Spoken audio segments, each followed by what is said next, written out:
Welcome to our tutorial on how to react to a message on WhatsApp web using your PC. Follow these steps to easily express your reactions to messages with just a few simple clicks. To get started, open www.whatsapp.com on your PC.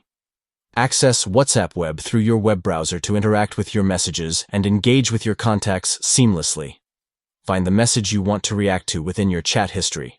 Scroll through your conversations to locate the specific message you wish to respond to with a reaction. Hover over the message and click on the ellipsis symbol, V. This will reveal a drop-down menu with various options for interacting with the message, including the ability to react. Click on React, and then select the plus icon. By clicking on the plus icon, you will open up a menu of reaction options that you can choose from to respond to the message. Choose one of the reaction emojis from the available options. Simply click on the emoji that best conveys your reaction to the message, and it will be sent as your response to the original message. By following these straightforward steps, you can easily react to messages on WhatsApp web using your PC, adding a personalized touch to your conversations and interactions. Thank you for watching our tutorial. Enjoy expressing your reactions to messages on WhatsApp web by using quick and fun emojis to engage with your contacts. Happy chatting!